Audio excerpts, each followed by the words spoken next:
Yo, selamat pagi, selamat siang, selamat malam, bolo-bolo ya, apa kabare? Apakah harimu kali ini sudah diawali dengan mendengar suara lato-lato?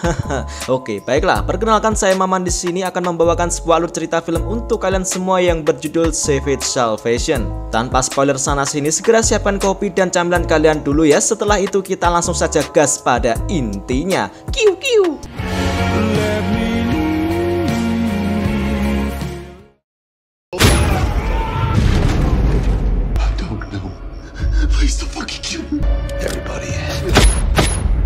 Dengan berlatar di sebuah kota kecil di Amerika Serikat, terlihat jika adanya petugas kepolisian setempat atau biasa disebut sheriff yang bernama Mike beserta timnya sedang melakukan olah TKP atas kejadian kematian seorang pemuda yang diduga karena overdosis penggunaan narkoba. Pagi itu menjadi awal hari yang buruk bagi Mike karena diketahui jika seorang pemuda yang tewas akibat overdosis itu adalah anaknya si Mike.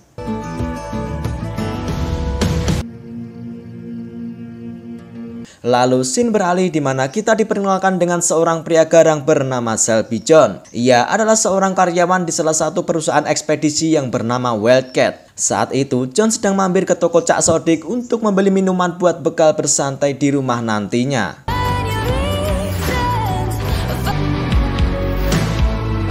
Setibanya di rumah, kedatangan John langsung disambut oleh kekasihnya yang bernama Ruby. Saat pulang itulah ternyata selain membawa minuman, John juga membawakan oleh-oleh berupa bingkisan narkoba untuk si Ruby. Dan di sini kita akan mengetahui jika ternyata mereka berdua ini adalah seorang pecandu yang berat. Sebelum mengkonsumsinya, si John terlebih dahulu melamar kekasihnya itu dengan cincin mainan sebelum dibelikan cincin beneran. Ya, biar gak keblondro atau biar gak rugi.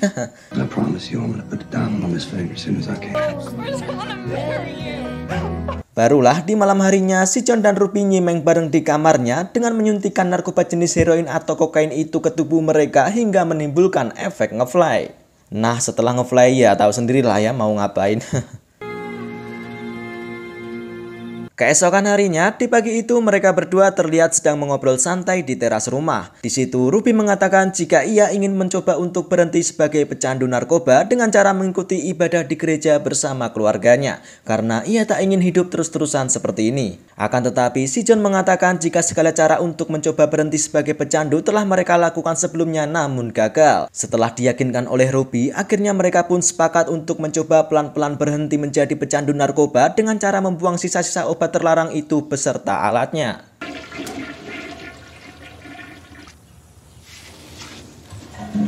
Beberapa saat kemudian, John berpamitan kepada Ruby untuk berangkat bekerja. Namun di saat melakukan pekerjaannya itu, tiba-tiba si John mulai merasakan sakit yang timbul di badannya akibat tak bisa menahan sakau, seperti mual-mual, pusing, dan lemas. Begitupun juga Ruby. Di rumah ia juga merasakan hal yang sama seperti si John.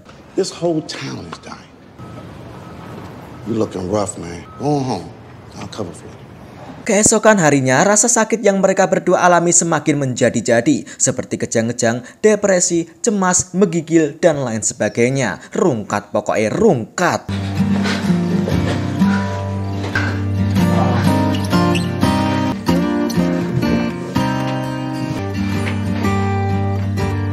Namun mereka berdua pun masih berusaha keras untuk menahan itu semua demi bisa benar-benar bersih dari narkoba. 3 minggu kemudian, setelah berhasil melewati fase suram, akhirnya mereka berdua itu pun bisa bebas dari narkoba. Ruby terlihat mengunjungi salah satu gereja untuk bertemu dengan pendeta Paul. Sementara itu, John kini sedang berada di sebuah toko untuk berencana membeli cincin sungguhan yang akan ia gunakan untuk menikahi Ruby. Akan tetapi, duitnya si John ini masih kurang. Jadinya ya nggak jadi beli dia. Di saat keluar dari toko, si John sudah dicegat oleh rekannya yang bernama Elvis. Ternyata si Elvis inilah yang selama ini telah menjualkan narkoba itu kepada John dan Ruby. Si Elvis ini heran karena si John sudah lama nggak beli barang dagangannya itu. Akan tetapi di situ John mengatakan kepada Elvis jika ia bersama Ruby sudah bersih dari narkoba. Dan ia juga meminta kepada Elvis agar tak mengganggunya dan menjauhinya. It's all I got. If you just take the fuck away from me, Ruby. Di sisi lain, kita akan diperlihatkan dengan sebuah rumah tua yang mana terdapat aktivitas para gangster yang sedang melakukan persiapan peredaran narkoba. Ya, merekalah yang selama ini menguasai peredaran narkoba di kota ini. Pemimpin para gangster itu bernama Coyote. Ya, ini dia orangnya. Ia terlihat sedang menyiksa anak buahnya yang terciduk mencuri barang haram miliknya itu.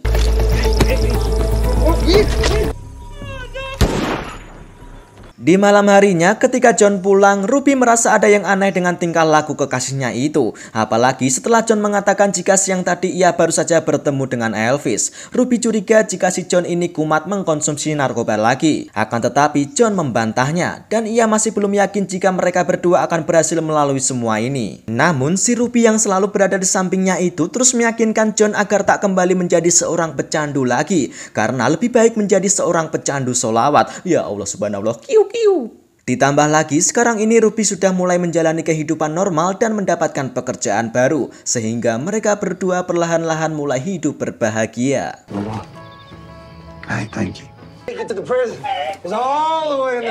Beberapa hari kemudian Ruby mengajak John untuk pergi ke rumah orang tuanya untuk menghadiri acara ulang tahun keponakan Ruby.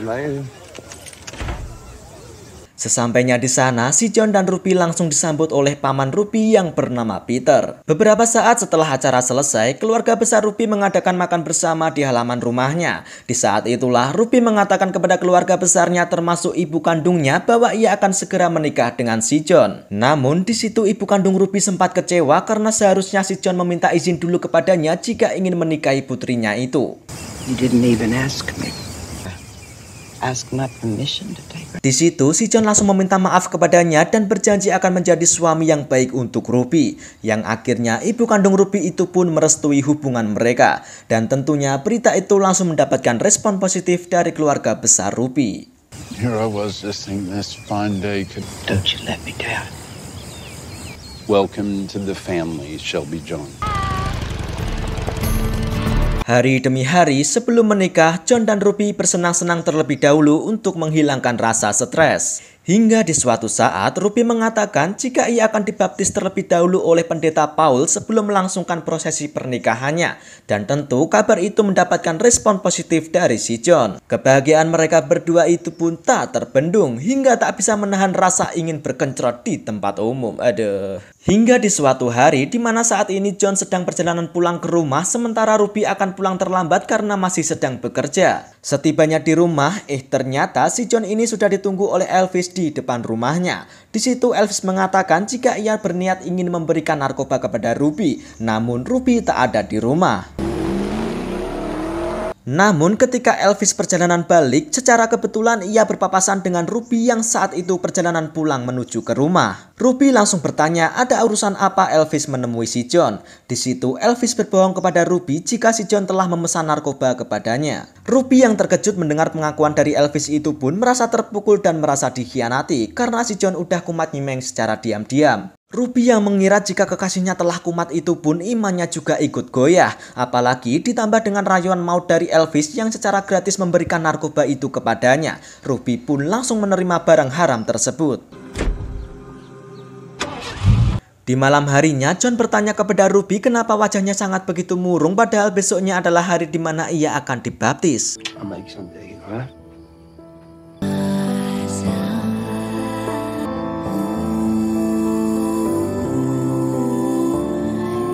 Keesokan paginya, tiba-tiba si John begitu sangat syok setelah mendapati jika kekasihnya itu telah tak sadarkan diri di teras rumahnya dalam keadaan jarum suntik masih tertancap di lengannya. Setelah dipastikan lagi, si Ruby ini benar-benar tewas akibat overdosis narkoba yang telah ia pakai beberapa saat sebelumnya. Di sini si John sangatlah terpukul dan sangatlah sedih, padahal esok lusa harusnya mereka melaksanakan pernikahan. Tossed and tumbled on things. Akan tetapi, John tetap membawanya ke tempat pembaptisan karena itu adalah salah satu hal permintaan terakhir dari Ruby. Acara pembaptisan yang dipimpin oleh pendeta Paul itu juga turut disaksikan oleh keluarga besar Ruby. Di sini pendeta Paul juga menyarankan si John agar ikut turut dibaptis, namun John menolaknya karena akan masih ada sebuah dosa yang harus John lakukan dan entah apa itu, lalu ia pun pergi. We both know Tak lama kemudian, kepolisian sheriff yakni Mike dan timnya langsung datang untuk mengevakuasi jenazah Ruby. Lalu untuk mendalami kasus kematian Ruby ini, Mike dan timnya sedang mencari si John untuk menggali informasi lebih lanjut. Sementara itu, kini si John pulang ke rumahnya untuk mengambil senjata dan berniat untuk membalaskan dendamnya. Karena ia tak memiliki senjata api, akhirnya ia pun mengambil senjata seadanya yakni mesin tembak paku. Tak lama kemudian, si John langsung menuju ke tempat tinggal Elvis yang ia yakini 100% adalah pelaku yang memberikan narkoba itu kepada Ruby. Kini John sudah tiba di depan pintu tempat tinggal Elvis. Dan ketika Elvis hendak membuka pintu itu, tiba-tiba...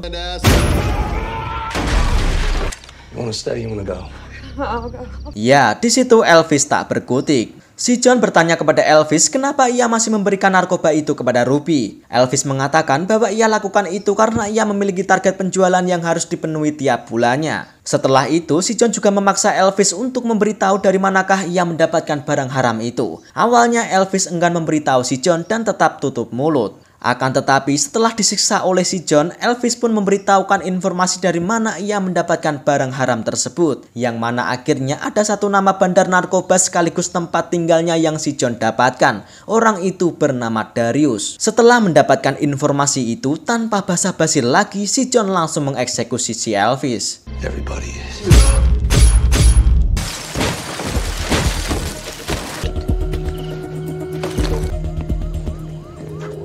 Tak lama kemudian, kepolisian sheriff langsung datang ke tempat tinggal Elvis untuk memeriksa keadaan. Setelah bertanya ke istri dan anak-anak Elvis, akhirnya si Mike telah menemukan beberapa kilo narkoba siap edar yang tersimpan di dalam rumah Elvis.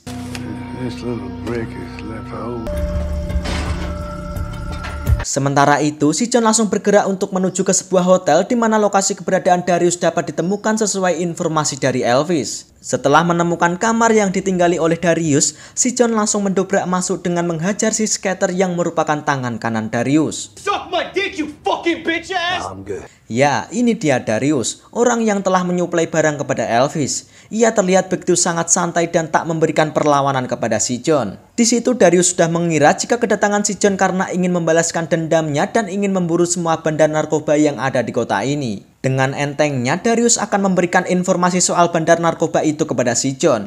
Orang itu bernama Coyote. Awalnya, si skater memaksa Darius agar tak memberikan informasi itu kepada si John. Don't tell him shit, Darius! You motherfucker! Akan tetapi, karena Darius juga merasa kesal kepada orang yang bernama Coyote itu, justru ia memerintahkan si John agar untuk membunuhnya. Setelah itu, Darius juga memberikan alamat markas keberadaan Coyote si bandar narkoba itu. Lalu di sini John memilih tak menghabisi Darius dan langsung pergi dari sana. Sementara itu, si sheriff bersama anak buahnya langsung menuju ke hotel setelah mereka mendapatkan kabar adanya kekacauan yang dibuat oleh si John. Sesampainya di hotel, Mike langsung menginterogasi skater yang terluka itu di dalam mobil ambulans. Mike memaksa skater agar memberitahu kemanakah si John selanjutnya akan pergi. Fuck out of here, man. Hey, man.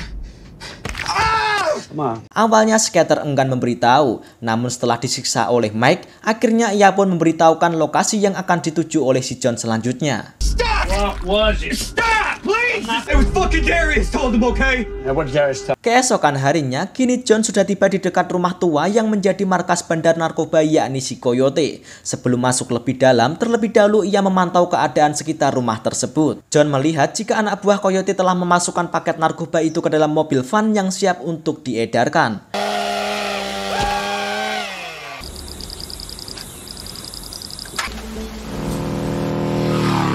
Lalu John pun langsung mencegat mobil van pengedar narkoba itu dan langsung menghabisi sopirnya. Lalu John juga memasukkan granat ke dalam mobil van tersebut. Lalu yang terjadi kemudian, tentu ledakan yang dahsyat barusan tadi mengundang rasa waspada para anak buah Coyote yang ada di markas. Namun di sini John mulai mendekati markas Coyote dari halaman belakang secara diam-diam. Dan tanpa diduga, satu persatu anak buah Coyote mulai dihabisi oleh si John.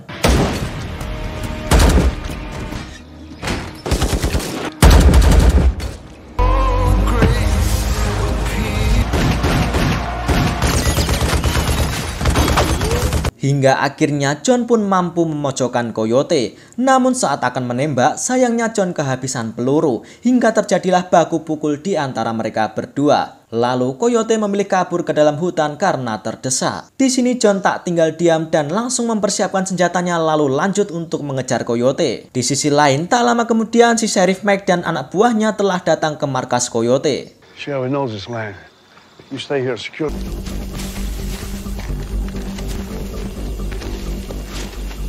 Sementara itu, Coyote yang sudah mulai terdesak itu pun lalu ia mencoba untuk menelpon bos besarnya yang selama ini telah bekerja sama dengannya. Namun tiba-tiba si John datang meringkusnya dan merampas ponselnya. Akan tetapi begitu terkejutnya si John setelah telepon itu diangkat. Ternyata bos besar di balik peredaran narkoba di kota ini adalah pemilik perusahaan ekspedisi Wildcat. Ya, tentu si John sudah mengenal siapakah itu orangnya. Hello, you've reached Wildcat Trucking.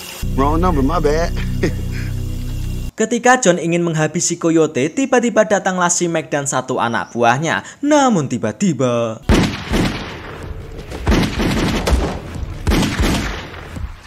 ya, anak buah Mac yang terluka itu pun langsung dibawa keluar hutan dan mencari tumpangan untuk dilarikan ke rumah sakit.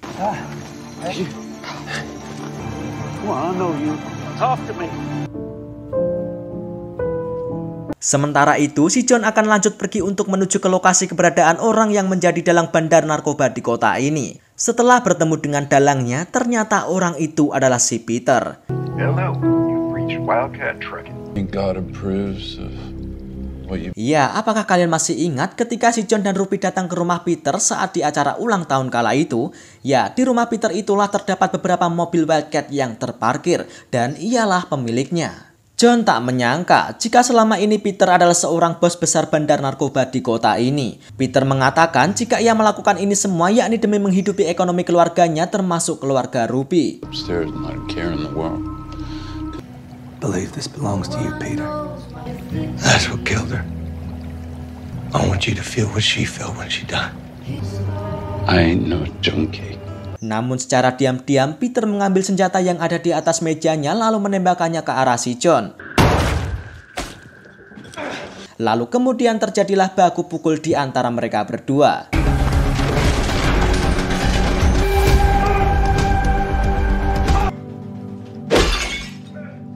Di sini akhirnya John berhasil membekuk Peter lalu menyuntikkan heroin ke tubuh Peter dengan dosis yang sama seperti milik Ruby ketika Ruby tewas kala itu. Karena Peter bukanlah seorang pemakai, maka ia pun langsung mokat setelah menerima dosis tinggi. Setelah dendamnya terbalaskan, kini John langsung menemui pendeta Paul untuk meminta dibaptis di lokasi yang sama seperti si Ruby, dan film pun selesai.